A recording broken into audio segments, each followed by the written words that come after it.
എല്ലാവർക്കും സലു കിച്ചനിലേക്ക് സ്വാഗതം. ഞാൻ സമീറ. ഇന്നൊരു സ്പെഷ്യൽ എപ്പിസോഡാണ്. നമ്മളുടെ മച്ചാൻ്റെ ഭാഷയിൽ പറഞ്ഞാൽ സ്നിക്കോച്ചി കല്യാണവും മച്ചാന് ജീവിതത്തിൽ മറക്കാൻ പറ്റാത്ത കുറേ രസകരമായിട്ടുള്ള നിമിഷങ്ങൾ ഉൾപ്പെടുത്തിയ ഒരു എപ്പിസോഡാണ് കേട്ടോ. കൂട്ടത്തിൽ ഞാനൊരു ലഞ്ച് റെസിപ്പിയും ഷെയർ ചെയ്യുന്നുണ്ട്. അപ്പോൾ നമുക്ക് ഇതെല്ലാം ഒന്ന് കണ്ടു നോക്കാം. അങ്ങനെ നമ്മളുടെ മറ്റൊരു പ്രഭാതം കൂടി എത്തിയിരിക്കുകയാണ്. അപ്പോൾ ഇന്ന് ഞാൻ പറഞ്ഞില്ലേ, എനിക്ക് കല്യാണത്തിന് പോകേണ്ടുള്ളത് കൊണ്ട് ഞാൻ ഇവർക്കുള്ള ലഞ്ച് നേരത്തെ തന്നെ തയ്യാറാക്കി വെക്കാൻ പോവാണ്. അപ്പോൾ ഞാനതേ ഉണക്ക തേങ്ങ എടുത്തിട്ടുണ്ട്. ഇതിപ്പോൾ ഉണങ്ങാൻ വേണ്ടിയിട്ട് ഞാൻ ഫ്രിഡ്ജിൽ ഏകദേശം ഒരാഴ്ചയോളം ഇതുപോലെ എടുത്ത് വയ്ക്കും. അപ്പോൾ അതേ ഇതുപോലെ നമുക്ക് എളുപ്പം ഇളക്കിയെടുക്കാൻ സാധിക്കും കേട്ടോ. അപ്പോൾ ഈ തേങ്ങ ഇതുപോലെ കട്ട് ചെയ്തെടുക്കും. ഇപ്പം നമുക്ക് ഫ്രിഡ്ജിൽ വെച്ചിട്ടെടുക്കുമ്പോൾ എളുപ്പം നമുക്ക് കട്ട് ചെയ്യാനും സാധിക്കും കേട്ടോ. ഇതുപോലെ ഈ ചെറിയ ചെറിയ പീസായിട്ടാണ് കട്ട് ചെയ്തെടുക്കുന്നത്. പിന്നെ ഞാൻ ഇത് ബീഫിൽ ചേർക്കാൻ വേണ്ടിയിട്ടാണ് എടുക്കുന്നത്. ബീഫ് ദേ ഇവിടെ കുക്കറിൽ വെന്ത് വന്നിട്ടുണ്ട്. ബീഫ് വേവിക്കുന്നതിൻ്റെയൊക്കെ വീഡിയോ ഞാൻ ഇതിന് മുമ്പ് ഇട്ടിട്ടുള്ളത് കൊണ്ടാണ് ഇതിൽ കാണിക്കാത്തത് കേട്ടോ. അപ്പോൾ അതിൻ്റെ ലിങ്ക് ഞാൻ ഡിസ്ക്രിപ്ഷൻ ബോക്സിൽ കൊടുത്തിരിക്കാം. ഇതിപ്പോൾ ദേ പരുവത്തിന് വെന്ത് വന്നിട്ടുണ്ട്. അപ്പോൾ ഞാനിതേ മറ്റൊരു ഇരുമ്പ് ചട്ടി എടുത്തിട്ടുണ്ട്. ഇതിലേക്ക് ഞാൻ എണ്ണ ഒഴിച്ചിട്ട് 1 ടീസ്പൂണ് പെരിഞ്ജീരകം, 1 ടീസ്പൂൺ ഉലുവ, 1 ടീസ്പൂൺ കടുക്, പിന്നെ പട്ട, ഗ്രാമ്പു, ഏലക്ക, വറ്റൽമുളക് ഇത്രയും ചൂടായ എണ്ണയിലേക്ക് ഇട്ട് കൊടുക്കും. പിന്നെ കുറച്ച് കറിവേപ്പിലയും കൂടി ഇതുപോലെ ഇട്ട് കൊടുക്കും. ഇട്ട് കൊടുത്ത ശേഷം നമ്മൾ ഈ കട്ട് ചെയ്ത് വെച്ചിരിക്കുന്ന തേങ്ങ ഉണ്ടല്ലോ, കൊപ്ര, അതിട്ടിട്ട് ഇതുപോലെ ഒന്ന് ഇളക്കി കൊടുക്കും. നന്നായിട്ട് ഇതുപോലെ ഗോൾഡൻ കളറിൽ മൂത്ത് വരണം കേട്ടോ. മൂത്ത് വരുമ്പോഴേക്കും നമുക്കിത് ഒരു പ്ലേറ്റിലേക്ക് മാറ്റാം. ഇതിപ്പോൾ ഞാനിവിടെ എടുത്ത് വെച്ചിട്ടുണ്ട്. ഇതിലേക്ക് ഇതേ എണ്ണയിൽ തന്നെ ഞാൻ 2 സവോള സ്ലൈസ് ചെയ്ത് ഇതുപോലെ ഇട്ട് കൊടുത്തിട്ട് ഇളക്കിയെടുക്കും. അപ്പം ഈ സവോളയും ഞാൻ ഇവിടെ മൂപ്പിച്ചെടുത്തിട്ടുണ്ട്. സവോളയും ഞാൻ ഈ പ്ലേറ്റിൽ തന്നെ മാറ്റുകയാണ് ചെയ്യുന്നത്. അപ്പോൾ ഇതൊക്കെ ഇട്ടിട്ട് നമ്മൾ തയ്യാറാക്കിയെടുക്കുമ്പോൾ ഒരു പ്രത്യേക ടേസ്റ്റാണ് കേട്ടോ. എന്നിട്ട് ഈ റെഡിയാക്കിയ ബീഫ് ഫുള്ളായിട്ട് ഈ ഇരുമ്പിച്ചട്ടിയിലേക്ക് ഇട്ട് കൊടുക്കും. ഇട്ട് കൊടുത്തിട്ട് ഇതുപോലെ ഒന്ന് ഇളക്കിയെടുക്കും. ഒന്ന് വറ്റിച്ചെടുക്കും. ഇത് കണ്ടോ, ഇങ്ങനെ വേണമെങ്കിൽ നിങ്ങൾക്കിത് കഴിക്കാം കേട്ടോ. അപ്പം ഞാൻ ഇവിടെ അവരുടെ ഇഷ്ടം അനുസരിച്ച് ഇതുപോലെ ഒന്ന് ഇളക്കിയെടുക്കുകയാണ് ചെയ്യണത്. അപ്പോൾ ഇതുപോലെ ഒന്ന് വരണ്ട് വരുന്ന സമയത്ത് നമ്മൾ ഈ ഫ്രൈ ചെയ്ത് വെച്ചിരിക്കുന്ന എല്ലാം ഇതിലേക്ക് അങ്ങ് ഇട്ട് കൊടുത്തിട്ട് ഒന്ന് മിക്സ് ചെയ്തെടുക്കാം.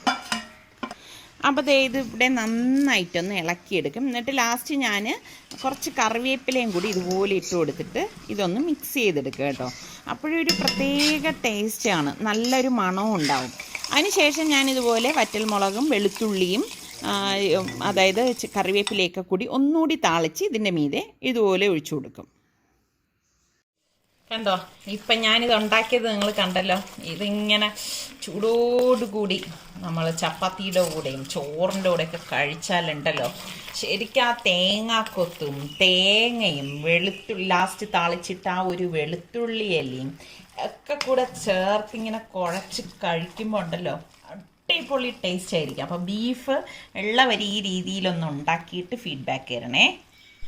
അപ്പോൾ ഞാനിതിവിടെ അടച്ച് മാറ്റി വെച്ചിട്ട് കുറച്ച് വെണ്ടയ്ക്കയൊന്ന് മെഴുക്ക് വരട്ടാൻ വേണ്ടിയിട്ട് ഒന്ന് കഴുകിയെടുക്കണം. അപ്പോൾ ഞാൻ നേരത്തെ തന്നെ വെണ്ടയ്ക്ക വെള്ളത്തിൽ എടുത്തിട്ടുണ്ടായിരുന്നു. ഒന്ന് കഴുകിയിട്ടാണ് വീണ്ടും ഞാൻ വെള്ളം ഒഴിച്ച് ഇതുപോലെ വെച്ചിരുന്നത്. അപ്പോൾ വെണ്ടയ്ക്ക ആയതുകൊണ്ട് തന്നെ നമുക്ക് പെട്ടെന്ന് റെഡിയായി കിട്ടും കേട്ടോ. അപ്പോൾ വെണ്ടയ്ക്ക ഇതുപോലെ ഞാൻ വട്ടത്തിലരിഞ്ഞാണ് എടുക്കുന്നത്, കാരണം പെട്ടെന്ന് വെന്ത് കിട്ടാൻ വേണ്ടിയിട്ടാണ്. നമ്മൾ ഈ വെണ്ടയ്ക്കൊക്കെ റെഡിയാക്കുമ്പോൾ ഉണ്ടല്ലോ, ഓവറായിട്ട് കുക്ക് ചെയ്യാൻ പാടില്ല കേട്ടോ, എങ്കിൽ അതിൻ്റെ കളർ നഷ്ടപ്പെടും. അപ്പം ഞാൻ അതിലേക്ക് 2 പച്ചമുളകും കൂടി ഇതുപോലെ കട്ട് ചെയ്തിട്ട് കൊടുക്കും. പിന്നെ ഞാൻ ഇതുപോലെ 1.5 ടേബിൾ സ്പൂണോളം എണ്ണ ഒഴിച്ചിട്ട് പിന്നെ കുറച്ച് കടുകും അതുപോലെ തന്നെ ഈ കറിവേപ്പിലയും കൂടി ഇട്ട ശേഷം നമ്മൾ ഈ അരിഞ്ഞ് വെച്ചിരിക്കുന്ന വെണ്ടയ്ക്ക ഉണ്ടല്ലോ, അത് ഇതിലേക്ക് ഇട്ടിട്ട് ഒന്ന് ഇളക്കിയെടുക്കും കേട്ടോ. പിന്നെ നമ്മൾ പാകത്തിനുള്ള ഉപ്പും കൂടി ഇതിലേക്ക് ഇട്ട് കൊടുക്കും. അപ്പോൾ ഇതുപോലെ നല്ലതുപോലെ ഇളക്കി എടുക്കുകയാണ് ചെയ്യണത്. ഞാനിങ്ങനെ മൂടി വെച്ച് വേവിക്കത്തേ ഇല്ല കേട്ടോ. നമ്മുടെ വെണ്ടയ്ക്കൊക്കെ മൂടി വെച്ച് വേവിച്ച് കഴിഞ്ഞാൽ അതിൻ്റെ കളർ ശരിക്കും പറഞ്ഞാൽ നഷ്ടപ്പെടും. കളർ നഷ്ടപ്പെടാൻ പാടില്ല. പിന്നെ ഞാനിന്ന് നെല്ലിക്ക കറിയാണ് ഉണ്ടാക്കാൻ പോകണം. അപ്പോൾ അതിന് വേണ്ടി ഞാൻ ഇവിടെ നെല്ലിക്ക എടുത്തിട്ടുണ്ട്. ഒരു 3-4 നെല്ലിക്ക എടുക്കാം കേട്ടോ. അത് ഇതുപോലെ കട്ട് ചെയ്തെടുക്കണം. പിന്നെ 2 പച്ചമുളകും ഒരു ചെറിയ പീസ് ഇഞ്ചിയും വേണം. അപ്പോൾ ഇത് കട്ട് ചെയ്തത് ഞാൻ ഒരു മൺചട്ടിയിലേക്ക് ഇട്ട് കൊടുക്കാണ്. അപ്പം പച്ചമുളക് നിങ്ങളുടെ എരിവിൻ്റെ പാകത്തിന് എടുത്താൽ മതി കേട്ടോ. അപ്പോൾ അതേ ഞാനിവിടെ പച്ചമുളകെല്ലാം കീറി ഇട്ട് കൊടുക്കുകയാണ്. അപ്പോൾ ചിലപ്പം കൊച്ചു കുട്ടികൾക്കൊക്കെ ആണെങ്കിൽ ഇത്രയും എടുക്കേണ്ട ആവശ്യമില്ല. അപ്പോൾ അതേ ഇത് കണ്ടോ, വെണ്ടയ്ക്ക ഞാൻ ഇതുപോലെ ഇളക്കി ഇനിയിപ്പോൾ വരട്ടിയെടുക്കുകയാണ് ചെയ്യുന്നത്. അപ്പോൾ പെട്ടെന്ന് റെഡിയായി കിട്ടും കേട്ടോ. എന്നിട്ട് നമ്മൾ ഈ ഇഞ്ചി ചെറുതായിട്ട് അരിഞ്ഞതും കൂടി ഈ നെല്ലിക്കയിലേക്ക് ഇട്ടിട്ട് കുറച്ച് തിളച്ച വെള്ളം ഒഴിച്ചു കൊടുക്കാം. എന്നിട്ട് പാകത്തിനുള്ള ഉപ്പും കൂടി ഇട്ട് കൊടുക്കാം. ആ സമയം തന്നെ നമുക്ക് അതിലേക്ക് വേണ്ട അരപ്പിന് വേണ്ടിയിട്ട് ഞാനിവിടെ കുറച്ച് തേങ്ങ എടുത്തിട്ടുണ്ട്. ഏകദേശം ഒരു 1/4 കപ്പ് തേങ്ങ, കുറച്ച് കറിവേപ്പില, 1.5 ടീസ്പൂൺ മഞ്ഞൾപ്പൊടി, പിന്നെ 1 ടീസ്പൂൺ ചെറിയ ജീരകത്തിൻ്റെ പൊടി, 3 വെളുത്തുള്ളി അല്ലി, പിന്നെ ഇതുപോലെ 2 ചെറിയ ചുവന്നുള്ളിയില്ലേ, ആ ചുവന്നുള്ളിയും കൂടി ഇട്ടിട്ട് പിന്നെ 1/2 ടേബിൾ സ്പൂണ് മുളക് പൊടിയും കൂടി ചേർത്ത് കൊടുക്കാം. എന്നിട്ട് ഇതൊന്ന് കുറച്ച് വെള്ളം ഒഴിച്ചൊന്ന് അരച്ചെടുക്കാം. അപ്പോൾ അതേ നമ്മളുടെ നെല്ലിക്ക ഇങ്ങനെ വെന്ത് വരുന്ന സമയം ഇതുപോലെ ഒന്ന് ഇളക്കി കൊടുക്കണം കേട്ടോ. ഇളക്കി കൊടുത്തിട്ട് നമ്മൾ ഈ അരച്ച് വെച്ചിരിക്കുന്ന അരപ്പുണ്ടല്ലോ അത് ഇതിലേക്ക് ഒഴിച്ചു കൊടുക്കാം. അപ്പം നമ്മൾ നെല്ലിക്ക വേവിക്കുമ്പോൾ ഒരുപാട് വെള്ളം എടുക്കരുത് കേട്ടോ. അങ്ങനെ എടുത്തു കഴിഞ്ഞാൽ നമ്മൾ ഈ അരപ്പ് ഒഴിക്കുമ്പോൾ പിന്നെ വല്ലാതെ അങ്ങ് ലൂസായി പോകും. എന്നിട്ട് ഈ അരപ്പ് ഇതിലേക്ക് ഒഴിച്ചിട്ട് ഒന്ന് ജസ്റ്റ് ഇതുപോലെ ഒന്ന് ഇളക്കിയിട്ട് ഒന്ന് താളിച്ചതിലേക്കൊന്ന് ഒഴിച്ചു കൊടുക്കും. വറ്റൽമുളക്, ചെറിയ ജീരകം, കറിവേപ്പില, കടുക്, ഇതിത്രയാണ് നമ്മൾ താളിച്ചയിലേക്ക് ഒഴിച്ചു കൊടുക്കുന്നത്. അപ്പോൾ നമ്മളുടെ നെല്ലിക്ക കറിയും ഇവിടെ റെഡി ആയിട്ടുണ്ട്. നല്ല അടിപൊളിയാണ് കേട്ടോ. ശരിക്കും ഇത് ചോറിന് കഴിക്കാനാണ് ടേസ്റ്റ്. ഞാൻ പിന്നെ ഇവർക്ക് ചപ്പാത്തിയുടെ കൂടെയാണ് ഇത് ഇത്രയും ഉണ്ടാക്കിയിരിക്കുന്നത്. അപ്പോൾ ഇവർക്ക് ചപ്പാത്തിക്കൊപ്പം കഴിക്കാൻ ഇവിടെ നല്ല ബീഫ് റോസ്റ്റ് റെഡി ആയിട്ടുണ്ട്, നെല്ലിക്ക കറി റെഡി ആയിട്ടുണ്ട്, പിന്നെ അതുപോലെ തന്നെ വെണ്ടയ്ക്ക മെഴുക്ക് വരട്ടിയും റെഡി ആയിട്ടുണ്ട്. അപ്പോൾ ഇതാണ് ഇന്ന് അവരുടെ ലഞ്ചെന്ന് പറയുന്നത്. അപ്പോൾ ഇത് ഇത്രയും ഞാൻ ഉണ്ടാക്കി വെച്ചിട്ടുണ്ട്. അവരെടുത്ത് കഴിച്ചോളും കേട്ടോ. ചപ്പാത്തി ഞാൻ ഇതിൻ്റെ ഇടയിൽ ഉണ്ടാക്കിയിട്ടുണ്ടായിരുന്നു. അപ്പോൾ അത് ഞാൻ പിന്നെ വീഡിയോ എടുത്തില്ല എന്നേ ഉള്ളൂ.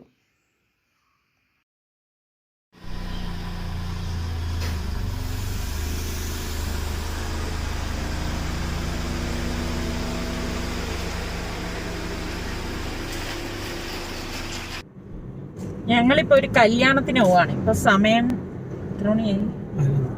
11 മണിയായി. 12നും 12:30ക്കും ഇടയ്ക്കാണ് കല്യാണം. അപ്പം ഇത് നിങ്ങൾക്ക് എല്ലാവർക്കും അറിയാം, യൂട്യൂബറായ നമ്മളുടെ മാഹീൻ മച്ചാൻ്റെ കല്യാണത്തിനാണ് ഇപ്പോൾ നമ്മൾ പോണത്. ഇപ്പോൾ മാഹീൻ മച്ചാൻ ഒരു യൂട്യൂബർ മാത്രമല്ല, നിങ്ങൾക്ക് എല്ലാവർക്കും അറിയാൻ പറ്റുമല്ലോ, ക്ലബ് FM-ലെ RJ കൂടിയാണ്. ഇപ്പോൾ മാഹിനെക്കുറിച്ച് പറയുകയാണെങ്കിൽ എനിക്ക് വളരെ ഫേവറേറ്റ് ആയിട്ടുള്ള ഒരു വ്യക്തിയാണ് കേട്ടോ. എന്നെ ഫസ്റ്റ് ഇൻ്റർവ്യൂ നടത്തിയത് നമ്മളുടെ മാഹീനാണ്. അപ്പോൾ അതെനിക്കൊരിക്കലും മറക്കാൻ സാധിക്കത്തില്ല. അങ്ങനെ നമ്മളിതേ കൺവെൻഷൻ സെൻറ്ററിൽ എത്തിയിട്ടുണ്ട്. ഓരോരുത്തരായിട്ട് വന്ന് തുടങ്ങുന്നതേ ഉള്ളൂ. സൽമാൻ ഇത് ആരൊക്കെയാണോ നോക്കിക്കേ.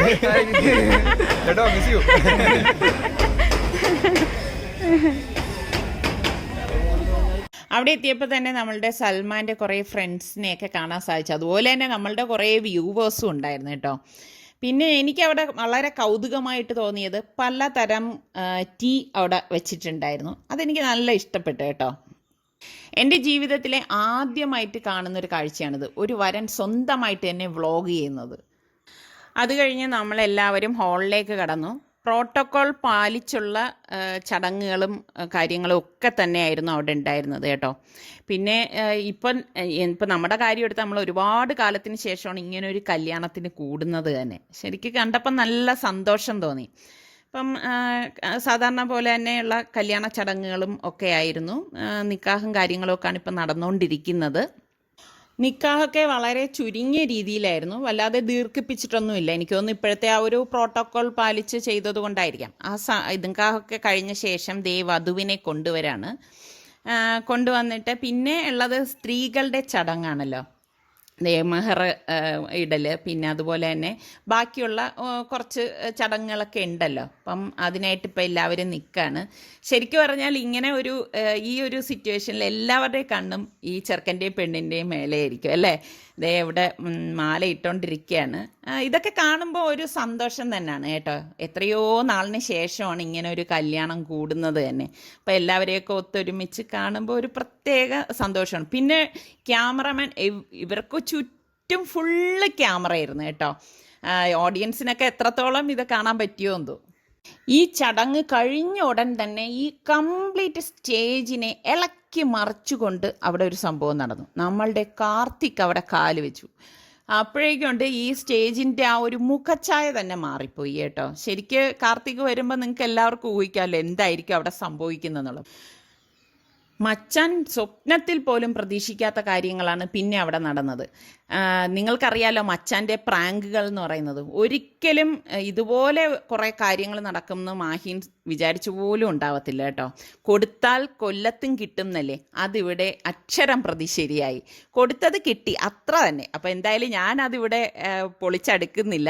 നമ്മളുടെ കാർത്തിക്കിൻ്റെയോ മാഹീൻ്റെയോ വീഡിയോയിൽ നിങ്ങൾക്ക് ഇതിൻ്റെ ഡീറ്റെയിൽ ആയിട്ടുള്ള കാര്യങ്ങളൊക്കെ കാണാൻ സാധിക്കും കേട്ടോ. അതിനുശേഷം പിന്നെ ഫോട്ടോ സെഷനൊക്കെ ഉണ്ടായിരുന്നു. പിന്നെ അവരുമായിട്ട് കുറച്ച് നേരം ഒന്ന് കുശലം പറഞ്ഞ ശേഷം പിന്നെ നമ്മൾ അവിടെ നിന്ന് യാത്ര തിരിക്കുകയാണ്. മാഹീൻ മച്ചാൻ്റെ കല്യാണം കഴിഞ്ഞ് അവിടുത്തെ വിശേഷം എല്ലാം കഴിഞ്ഞ ശേഷം ഞാനിങ്ങനെ പോകാനായിട്ട് ഇറങ്ങി വരുമ്പോഴേക്കും എൻ്റെ സബ്സ്ക്രൈബേഴ്സിനെ കണ്ട്, എൻ്റെ സബ്സ്ക്രൈബറാണെന്ന് പറഞ്ഞാൽ അങ്ങനെ നമ്മൾ ഫോട്ടോയൊക്കെ എടുത്ത് അത് കഴിഞ്ഞപ്പോഴാണ് അറിയണത് ഇതാരാണ് കക്ഷി എന്നറിയാവോ? നമ്മുടെ മാഹീൻ്റെ അളിയനാണ് കേട്ടോ. മൂത്ത അളിയനാ, രണ്ടാമത്തെ കുഞ്ഞളിയനാണ് കേട്ടോ. എന്റെ പേര് അഫ്സൽ. എന്തായാലും കോളേജിൽ പഠിക്കുന്ന ഡിഗ്രിക്ക് പഠിക്കുന്നവരാണ്. പേരൊക്കെ ഒന്ന് പറഞ്ഞു നിങ്ങളുടെ? അപ്പോൾ ഇതൊക്കെയാണ് നമ്മളുടെ ഇന്നത്തെ ഈ ഒരു ചെറിയ എപ്പിസോഡ് എന്ന് പറയുന്നത്. ഇനി നമുക്ക് നല്ല റെസിപ്പിയോ വ്ളോഗോ ആയിട്ടൊക്കെ വരുന്നത് വരെ എല്ലാവർക്കും ബൈ.